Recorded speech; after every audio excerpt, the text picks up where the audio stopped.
King ٹاکس گھر میں لازمی رکھیں. کنگ ٹاکس چھوڑے گا نہیں, مارے گا چن چن کے.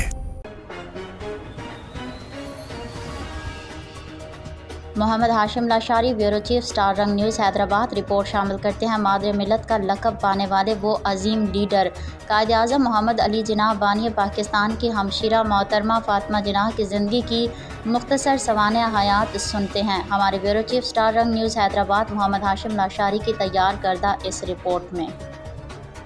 آج کی شخصیت محترمہ فاطمہ جناح، مادر ملت کا لقب پانے والی پہلی خاتون. محترمہ فاطمہ جناح 31 جولائی 1893 میں کراچی میں پیدا ہوئی. محترمہ فاطمہ جناح قائد اعظم محمد علی جناح کی بہن تھی.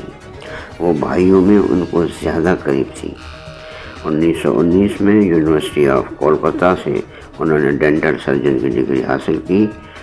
کے بعد ممبئی میں باقاعدہ پریکٹس کی اور ان کی شادی 1918 میں ہوئی تھی. لیکن جب 1929 میں ان کے خاوند کا انتقال ہو گیا تو وہ اپنا نجی کلینک بند کر کے بھائی کے گھر منتقل ہو گئی. اپنے بھائی محمد علی جناح کے گھر منتقل ہونے کے بعد انہوں نے قیام پاکستان کی جدوجہد میں نمایاں کردار ادا کیا. محترمہ فاطمہ جناح نے اپنے بھائی کے ساتھ مل کر آزادی کی تحریک میں اہم ترین کردار ادا کیا. فاطمہ جناح آزادی وطن کے حصول کے لیے پیش رہی. مادر ملت محترمہ فاطمہ جناح نے تحریک پاکستان کے دوران صرف مسلم خواتین کی رہنمائی کی بلکہ قائد اعظم محمد علی جناح کی بھرپور اخلاقی مدد کرتے ہوئے نئے وطن کے حصول کے مشن میں عملی طور پر ان کے ساتھ رہی. مادر ملت محترمہ فاطمہ جناح نے بر صغیر کی مسلم خواتین کو ایک پلیٹ فارم پر جمع کر کے حصول پاکستان کی منزل کو آسان بنایا اور قائد اعظم محمد علی جناح کے ساتھ شانہ بشانہ رہ کر ان کا حوصلہ بڑھاتی رہی اور سیاسی معاملات میں انہیں قابل عمل مشورے دیتی. ان کی ذات میں بھی وہی اصول اور قائدانہ صلاحیتیں تھیں جو قدرت نے ان کے بھائی کو وزیر کر رکھی تھی. پاکستان بننے کے بعد اپنے بھائی کی طرح محترمہ میدان عمل میں متحرک رہی. قائد اعظم کی وفات کے بعد قوم کو مایوسی کی کیفیت نے گھیرا تو آپ نے اہل وطن کی رہنمائی کی اور قوم کو دوبارہ سے قائد کا پیغام یاد کروایا اور اپنی تقاریر سے ان میں نئی روح پھونک دی. محترمہ فاطمہ جناح عملی سیاست سے کنارہ کش ہو گئی مگر 1964 میں جب جمہوریت کے بجائے ملک میں آمریت کی جڑیں پھیلنے لگیں تو وہ ایک مرتبہ پھر عملی طور پر میدان میں آ کر آئیں اور انتخاب لڑنے کا فیصلہ کیا.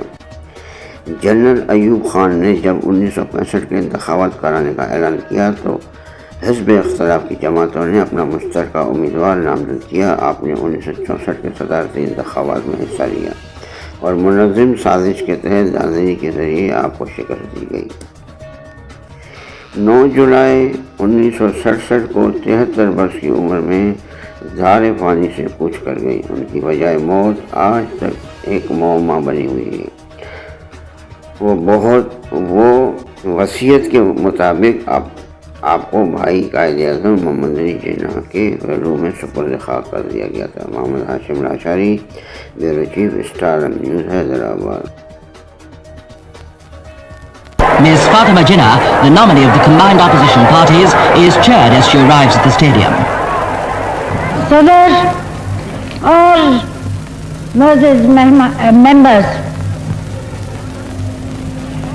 سب سے پہلے میں آپ کا شکریہ ادا کرتی ہوں کہ آپ یہاں بڑی تعداد میں موجود ہیں اور مجھے یہ موقع.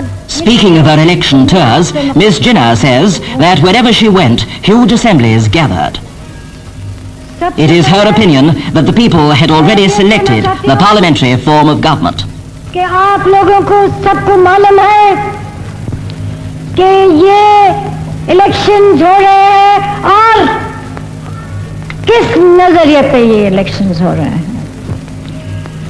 عوام نے تو اپنا خیالات دے چکے ہیں.